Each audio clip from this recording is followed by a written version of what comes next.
You are listening to the Critical Mass Radio Show, Orange County's business talk show, focused on exploring topics of interest to CEOs who are leading middle market companies. With your host, Richard Franzi.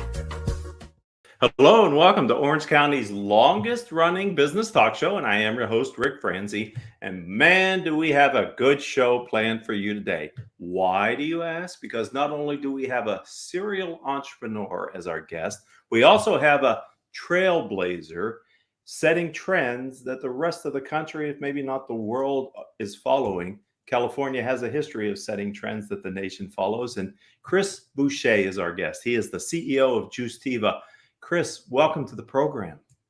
Thank you. It's an honor to be here. So let's kick it off. Tell me about the motivation and inspiration you had to start Juicetiva. You know, it was inner core environmental, definitely looking to help the planet, change the world. And when I discovered hemp, there was nothing like that you could ever imagine, that not only could it help the environment, but all the business, all the products that you could make from it, all the industry, all the economics. It was just unbelievable. Something that was, you never read in textbooks, you never learned in school. And here it is now. So it's interesting because you said hemp, and I'm sure people conjure up in their mind maybe what it is. And we're going to define hemp and kind of differentiate it here in a little bit. So just hold on, ladies and gentlemen. Before we get there, Juicetiva is your latest venture. It's not your first venture in this space, and we'll talk about that as well. But I'm wondering, in the time that you've had Juicetiva up and running, have you had any pivots or change of direction or anything you can share with us? Yes. So our basic fundamental was the supply chain. Our main company, Farmtiva, we grow hemp, we harvest it, and we wanted to supply the entire hemp industry and as an ingredient supplier, raw hemp powder made from the leaf and the flower, which is a superfood. And as we rolled out the ingredient supply chain, we saw just people didn't know what it was. So our main pivot was we switched over to a house brand. We decided, well, we'll make our own brand and label it, package it, and send it. So that's been the more successful part. And as we move forward and educating the entire market space on this is, hemp juice powder, one of the most nutrient dense superfoods on the planet. This is, again, hold off your curiosity about hemp versus other plants, cannabis, marijuana. We'll kind of differentiate that here in a second, but we're not quite ready for that yet. I'm just curious, in that pivot, I've had many other guests on the program who were founders and startup companies, and it's really a challenge to pivot because you don't know if you're pivoting too soon or if you're listening to the noise, or if in fact the pivot is actually a better business model than what you originally had thought of as the business. How did you and the team at Juicetiva come to the realization and then accept it and implement it that doing a house brand would be the best way to scale the company? Like anything else, boots on the ground, face to face, meeting with the industry. We did the IFT, the Giant International Food Show, ingredient show in Chicago last year, met all the supply chain people. We did the Expo West in Anaheim. We've called every, probably I would say 90% of any CBD company or ingredient supply company in the country, and offering our unique product, but offering something that people don't understand. We had to, like I said, pivot to a different business model with a house brand finished product, and really changed our marketing to, instead of selling the product, we're selling the science behind it and what it does. And that's been a real key movement in our operation. So you mentioned one of your other ventures, which is Farmtiva, and now you have Juicetiva. So for my audience, can you explain the two businesses, how they relate? You kind of touched on a little bit. Can we go a little deeper, because Farmtiva has been around for quite some time? Yeah, we're a vertically integrated company. So Farmtiva is our agricultural end of the business where we actually farm the hemp plants. These are non-psychoactive industrial hemp, and we farm them to develop seeds for other farmers. We basically sell seeds to other farmers, whether it's CBD seeds, we do fiber seeds for industrial fiber, we do food seeds, we do juice seeds, CBG. So that was kind of our main focus, is to supply raw seeds to other farmers here in California, across the country. We're in about 6 different countries that now allow industrial hemp to be grown. So we sell seeds in those countries. And as the industry was kind of imploding and, shifting again, this is a major shifting industry, the hemp, and a word to the wise, be careful in the hemp. But that being said, we zeroed in on what is the most valuable part of this plant: the seed, the stalk, the oil, the milk, the protein powder. And we really believed that it was the nutrient dense leaves, similar to like kale or arugula or red leaf lettuce. It's a vegetable. So that's kind of the background of Farmtiva. And we rolled out a finished product and an ingredient, which was the juice powder. So you've been in the hemp industry for 30 plus years, right? Oh, yeah. That's why I say you're a trailblazer. Take us back to the original aha moment when you decided cotton wasn't the right plant, but hemp might be. Can you explain that moment in time to us, please? I have that pinpointed to the exact day in 1990. I was in Van Nuys, California, and I was in the apparel business making backpacks, tie-dye backpacks for the colleges and different, styles. And I was in a store, and one of my accounts, and a gentleman named Jack Hera, he's a famous author who I didn't know at the time, he asked me to sign a petition to legalize hemp. This is about 3:00 in the afternoon. And I said, well, what's hemp? I never heard of the word. And he sat me down, and 6 hours later, I left that store.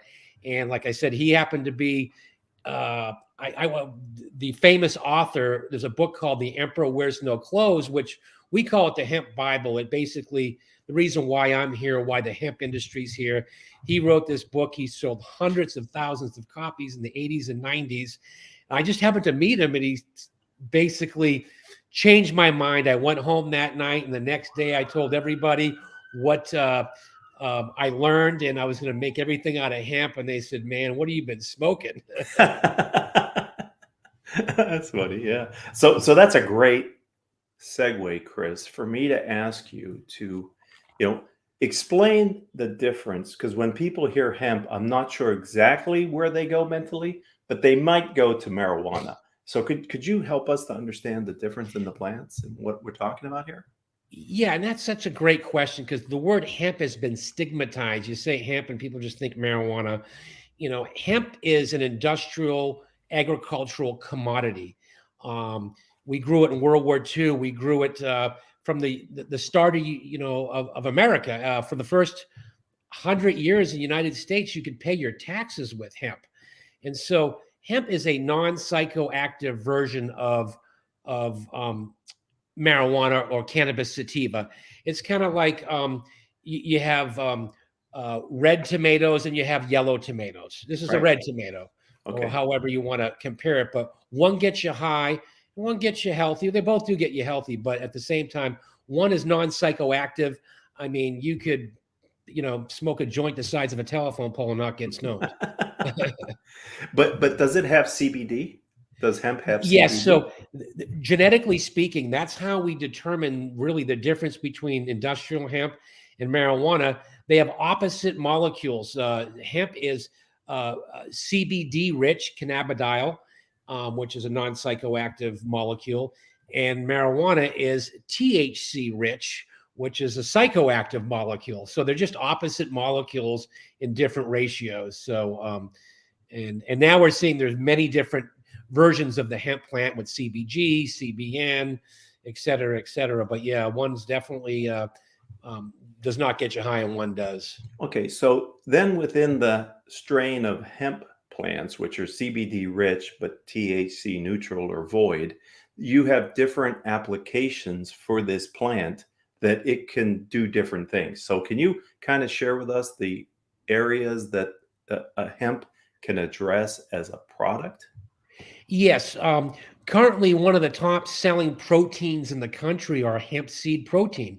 It has the highest protein per pound than any vegetable plant that we know of. It's even more than pea protein. So as a food, you can basically grow it to make protein powder. You can grow it to make flour for breads, for cookies. You can grow it for seed oil like olive oil or evening primrose oil or flax oil. Super great omega fatty acids, omega-3, omega-6, omega-9.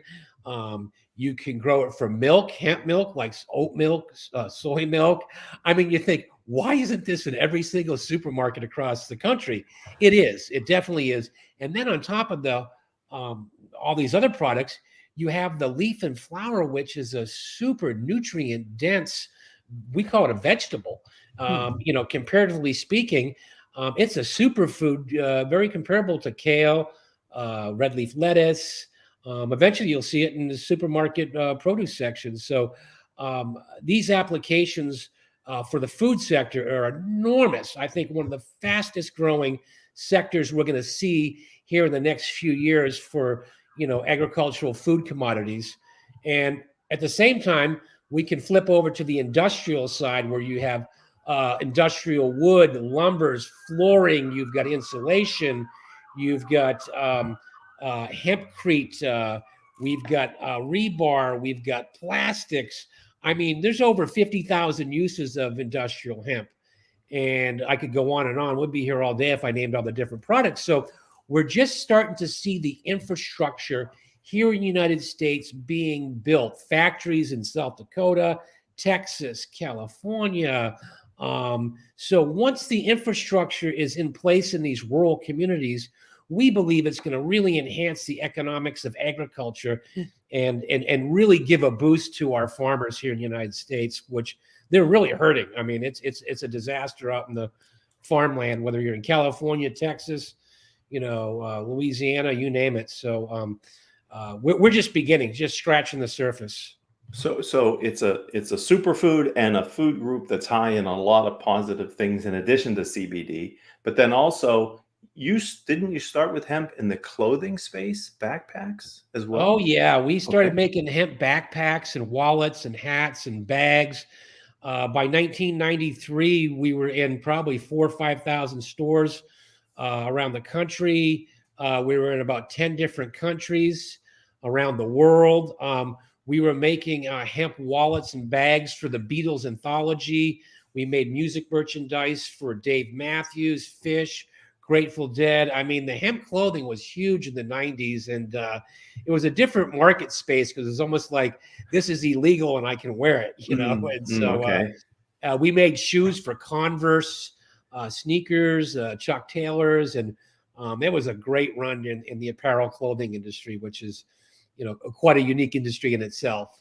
So you're sort of saying there was some marketing power behind it because of the misunderstanding that it was sort of an illegal product because of its kinship to cannabis. But have you met? I know you have because we talked about it. So just give us a sense for the type of resistance that maybe was born either out of ignorance or out of an intentional desire to mislead of people who, when they heard you wanted to do something with hemp, thought what you were trying to do was become a drug dealer. Yeah, it's like anything else, except imagine 1,000 times worse. You have 100 years of misinformation. You have 100 years of stigmatizing this plant, how evil it is, how bad it is. I mean, whether it was Satan, whether it was drugs, and so you just say the word and people would automatically think drugs. And we're talking around the world, not just the United States. So we stuck our flag in the sand and said, no, this is what it is. When I say stuck our flag in the sand, our original American flags were made out of cannabis sativa, hemp, and so you can pay your taxes with it. So we believe truly the economic benefit and also the environmental benefits. I mean, it cleans the soil, the phytoremediation, it's non-toxic, and we're like, there's nothing better than this. If hemp can't save the world, well, what else could? In a sense of that nature. But yes, it was definitely a battle, and today it still is kind of, in certain segments of the market space. When you say hemp, everyone jumped into the CBD space and CBN and now THC. And, I'm one of the founders of the CBD industry, and, just seeing how that has evolved, and it just caught on like wildfire. And so we're on to the next new thing, and that's kind of where it's at. So we have a loyal listener, Mr. Bill Fowler, and he asked us the question through LinkedIn. He said, does the extraction of Delta 8 or Delta 9 THCs from waste hemp negatively impact the uptake commercial and industrial hemp products? Bill, that is the question of the day. So this is what's happening. That question there is what's really, I would say, destroying the marketplace, because Delta 8 and Delta 9, these are psychoactive compounds that get you stoned. It's like having a Michelob Light or whatever compared to, let's say, a Guinness or a stout. And yes, it gets you high, not as high as marijuana. But what they do is they make CBD isolate. Hemp CBD can be turned into a pharmaceutical grade isolate. It's 99.9%. And so you can take that 99.9% CBD isolate, and you can convert it into a Delta 8 or a Delta 9 THC that gets you stoned. And what's happened is, and I'm on the front line of this, the whole marijuana industry, especially in California, is furious because companies are selling THC derived from hemp. And the reason why they're selling it, because there's a loophole in the law. And they're going to tighten this up real soon. And they're doing it in other states, but they're tightening it up way too much. And it's actually hurting the industry. So you can sell 5 milligrams of hemp-derived THC in a gummy or a candy. And you go across the street to the marijuana dispensary, they've paid $1 million for their medical marijuana license, and they're only allowed to sell 10 milligrams. So they're going, how the heck can these hemp people sell intoxicant THC? Because it's from hemp. And the reason why I had said is because when they passed the Farm Bill, there was a loophole, which was all derivatives thereof from hemp. And CBD isolate is a derivative of hemp. But I don't even like calling that CBD isolate hemp, because it's a pharma product. It's pharmaceutical. It's made in evaporators. It's 99%. It's like having a vitamin C pill and say, oh, I have an orange. And so these laws, and I'll end it here, there's laws being passed across the entire country limiting hemp-derived THC, which will affect full spectrum hemp oils. You'll basically have to sell your hemp CBD in a 1-unit pack. No more 60 gummies or 40 gummies in a carton, because that will violate the new laws that these states, Virginia, Washington, Arizona. I mean, it's a bloodbath out there in that sense. So, hey, make your money while it's there. And that's what a lot of the big CEOs of these hemp companies are saying. Hey, I can sell 100-to-1 THC hemp over non-psychoactive hemp. So, we're going after the revenue stream, shareholder value. So, but that will end. The party will end soon. So what is you talked about the CEOs in the industry. What does the hemp industry, what's it constructed of now? Can you explain it to us at a high level? Yes. So the industry started out at this high lucrative, massive volume of CBD products, cannabidiol, CBD, whether they were in capsules, tinctures, gummies. And, all of a sudden you have 50 players, and within 2 years, there's 10,000 companies in the space. Literally 10,000 companies? Yeah, it gets flooded. Okay. And everyone's looking for the next new thing. And there's loopholes in the law. Again, it's a loophole. And they said, all of a sudden, we can sell hemp THC.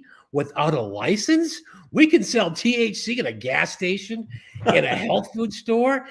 We can sell it in the grocery store or wherever, smoke shops. So it's become this bonanza because people like to get high. I don't care what it is. If they can get high, whether it's alcohol, booze, cigarettes, and here it is. You can go buy THC in any store without a license. So it's a great revenue stream in that sense. But what is it doing to the industry in itself? And what kind of message does it say to law enforcement, politicians? And believe it or not, the marijuana industry is now teaming up with the law enforcement and the politicians to snuff out this hemp-derived THC industry.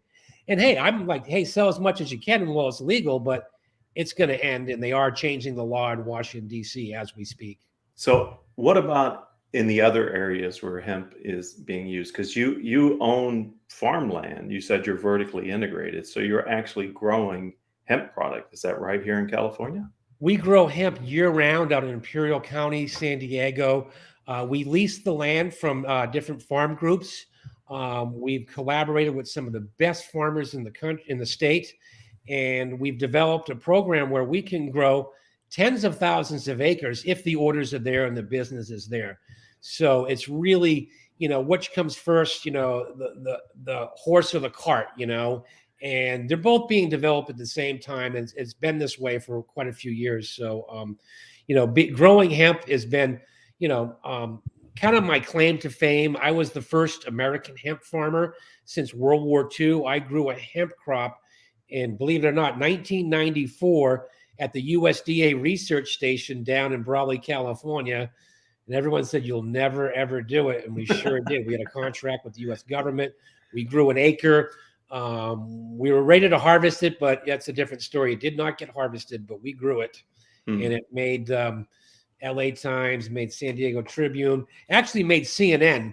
Ted Turner had a film crew come out and we filmed it, and the rest is history.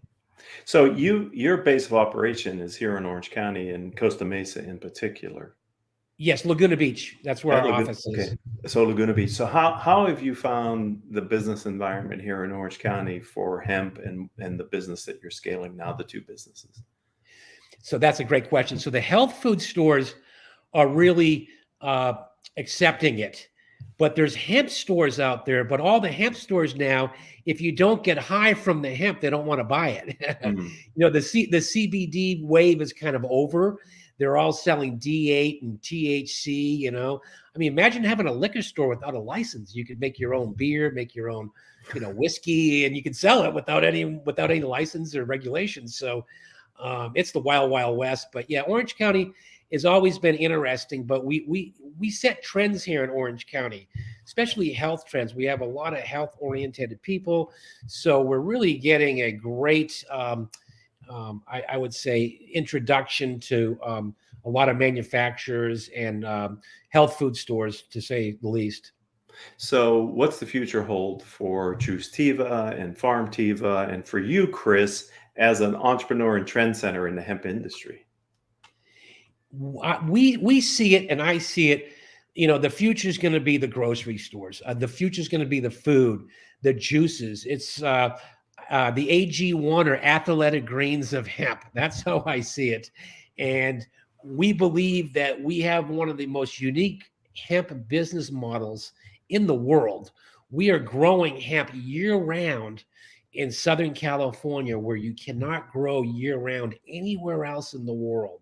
We're down in Imperial Valley. It's 200 feet below sea level. We can grow in January, February, March, April, and we can, have multiple harvests. And so we believe that, combined with our geographical region, the economics, and I think just the enthusiasm here, that our future is just as green as it can be. Yeah.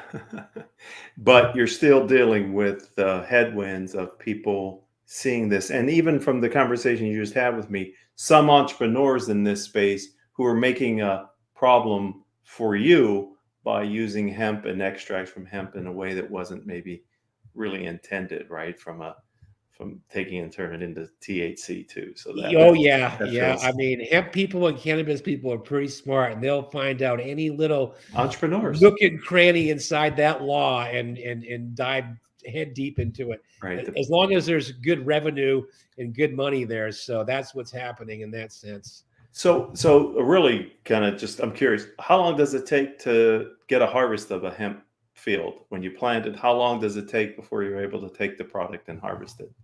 Yes, so that's a really good question. It depending on what kind of commodity you're growing. Are you trying to grow a seed? That might take 120 days. Are you growing a fiber? That might take 90 days. Are you growing a juice product? That might take 60 or 70 days. So it really depends on the photoperiod and the cycle that you're in. Most hemp, or pretty much all cannabis sativa, has to be grown during a photocycle between May and September or May and October. But we've devised genetics and a way to grow year round and overcome that limited time space. And so, that's kind of where we're at. That really opens up your capacity, doesn't it? By giving you those. Eventually, yes. Yeah, that's fantastic. So if someone would like to learn more about Farmtiva, Juicetiva, Chris Boucher, where do you suggest they go online? Juicetiva.com. Juicetiva.com is our retail website. We also have JuiceTivaHempJuice.com, which is our bulk wholesale site. You can just look up Chris Boucher Hemp Juice, and we come up quite a bit. And I'm not the basketball player, Chris Boucher. I'm the hemp guy. So just juicetiva.com is a great way to get a hold of us, or you can call me, 949-510-9971, 24/7 when it comes to hemp. Well, I'm so glad Haley discovered you. Didn't realize we had such a trendsetter and someone who's been in this industry for so long and is so knowledgeable about the hemp industry right here under our nose in beautiful Orange County. I've really enjoyed our time together, and thanks for being a part of the program. Awesome. I thank you again, Rick. Appreciate it. And thank you for having me on. Yeah, I'd like to thank our listeners. Bill Fowler, who's actually hosting one of our peer groups tomorrow at his beautiful offices in the Hardesty, and can't wait to see the new digs that Bill and his company have. But I want to thank you for being a part of Orange County's longest running business talk show. If you're an Orange County entrepreneur and you have a story to tell, then reach out to Haley and to me, and we'll talk about possibly having you as a future guest here on Critical Mass Business Talk Show. You can reach me at Rick Franzi on LinkedIn. That's RICFRANZI. Coincidentally, that's our website too, rickfranzi.com. And until the next time we have a chance to be together, I hope all of your business decisions will move your company in a positive direction.